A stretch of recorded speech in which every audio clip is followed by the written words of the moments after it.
നമ്മളിത് ഉണ്ടാക്കാൻ പോകുന്നത് ചെമ്മീൻ ഫ്രൈ ആണ്. അതിന് വേണ്ടി ആദ്യമേ നമ്മൾ എടുത്തിരിക്കുന്നത് നാരങ്ങ, വിനാഗിരി ഉപയോഗിക്കുന്നവർക്ക് വിനാഗിരി ഉപയോഗിക്കാം. എന്നിട്ട് പിന്നെ ആദ്യം എടുത്തിരിക്കുന്നത് മീറ്റ് മസാല എല്ലാ സൂപ്പർ മാർക്കറ്റിലും അവൈലബിൾ ആണ്. പൊടിച്ച് കിട്ടുന്ന മസാലയാണ് ഇട്ടിരിക്കുന്നത്. 1 ടേബിൾ സ്പൂൺ ഇട്ടിരിക്കുന്നത്.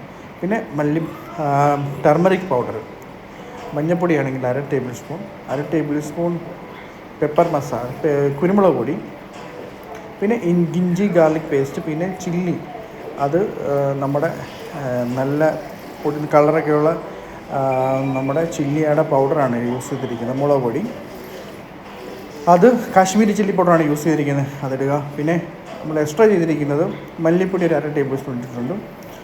അപ്പം പിന്നെ ജിഞ്ചർ ഗാർലിക് പേസ്റ്റാണ്. അത് പേസ്റ്റ് വെച്ച് കിട്ടുന്ന എല്ലായിടത്തും അവൈലബിളാണ്. അതാണ് നമ്മൾ യൂസ് ചെയ്തിരിക്കുന്നത്.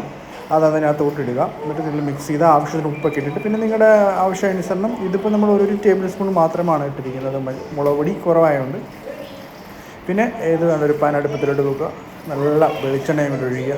വെളിച്ചെണ്ണ അങ്ങോട്ട് തിളച്ചങ്ങോട്ട് വരുമ്പോൾ കറിവേപ്പില അങ്ങോട്ട് എടുത്ത് 2-3 ഫുൾ ഇതായിട്ടുള്ള അങ്ങോട്ട് വെക്കുക. അപ്പോൾ അതിൻ്റെ ഫ്ലേവറൊക്കെ അങ്ങോട്ട് ഇറങ്ങും. അപ്പോൾ അതങ്ങോട്ട് വെച്ചതിന് ശേഷം നമ്മളങ്ങോട്ട് ഇത് നമ്മൾ മിക്സ് ചെയ്തിട്ട് ഒരു അരമണിക്കൂർ നമ്മൾ ഫ്രീസറിൽ വെക്കുവാണെങ്കിൽ കുറച്ചും കൂടി മസാലയൊക്കെ നല്ലപോലെ പിടിച്ച് നല്ല ടേസ്റ്റ് വരും.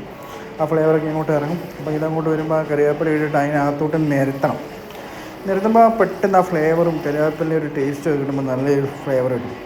നല്ല ടേസ്റ്റ് ആയിരിക്കും. അപ്പോൾ ഒന്ന് ട്രൈ ചെയ്ത് നോക്കുക. ഉണ്ടോ, ഇതൊക്കെ തിളച്ചങ്ങോട്ട് വരുമ്പോൾ അതിൻ്റെ പുറത്തോട്ട് നമ്മളിങ്ങനെ അങ്ങോട്ട് ചെമ്മീൻ അങ്ങോട്ട് പതുക്കി അങ്ങോട്ട് അതിനകത്ത് കിടന്ന് ആ ഫ്ലേവറും ആ വെളിച്ചെണ്ണയ്ക്കകത്ത് കിടന്നിട്ട് ഡീപ് ഫ്രൈ അല്ല ചെയ്യുന്നത്, നോർമൽ ഫ്രൈ ആണ്. വെളിച്ചെണ്ണ മാത്രമാണ് യൂസ് ചെയ്തേക്കുന്നത്. അപ്പം ഹെൽത്തിയാണ്. അതിനകത്ത് കിടന്നിട്ട് ഇങ്ങനെ അങ്ങോട്ട് ഫ്രൈ ആയത് അതിനകത്തോട്ട് ഇങ്ങനെ ഫ്രൈ ആയി വരണമല്ലോ. ആ കറിവേപ്പിലയുടെ ഫ്ലേവർ ഇങ്ങോട്ട് ഇറങ്ങി വരും. ആ എണ്ണയ്ക്കകത്തോട്ട് ഇറങ്ങി കഴിയുമ്പോൾ നമ്മൾ അതങ്ങോട്ട് ചൂടായി കഴിയുമ്പോൾ വേണം നമ്മൾ ആ ചെമ്മീൻ അങ്ങോട്ട് കഴുകി വൃത്തിയാക്കി വെച്ചിരിക്കുന്ന ചെമ്മീൻ അങ്ങോട്ട് ഇടുക, ഇട്ട് കൊടുക്കുക. ഫ്രൈ അതിനകത്തൊരു 10-15 മിനിറ്റ് അതിനകത്ത് കിടന്ന് ഫ്രൈ ആകണം. നല്ല കുക്കാകണം വരെ നല്ലപോലെ ഫ്രൈ ആകും. അതിനകത്തോട്ടിട്ട് നല്ലപോലെ ഫ്രൈ ആയി വന്നു കഴിയുമ്പോൾ കുറച്ച് നേരം അതിനകത്ത് അടച്ചൊന്നും വെക്കണ്ട, ഓപ്പണായിട്ട് തന്നെ വെച്ചിട്ടാണ് ഫ്രൈ ചെയ്യുന്നത്. അങ്ങനെ ഫ്രൈ ചെയ്ത് കുറച്ചൊരു 10-15 മിനിറ്റ് ഒന്ന് വെയിറ്റ് ചെയ്യുക. അതിനകത്ത് തന്നെ ഇങ്ങനെ ആ എണ്ണയ്ക്കകത്ത് ഇടുന്ന ആ കറിവേപ്പിലിനകത്ത് അതിൻ്റെ ഫ്ലേവറും കാര്യങ്ങളൊക്കെ കിട്ടുമ്പോൾ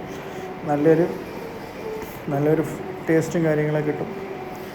അതിനകത്ത് കിടന്നിട്ട് ഇങ്ങനെ കുറച്ച് ഇട്ട് കൊടുക്കും. എന്നിട്ട് ഇടയ്ക്ക് ഒന്ന് അടി പിടിക്കാതിരിക്കാൻ വേണ്ടി ഒന്ന് ഇളക്കി കൊടുക്കുന്നത് നന്നായിരിക്കും.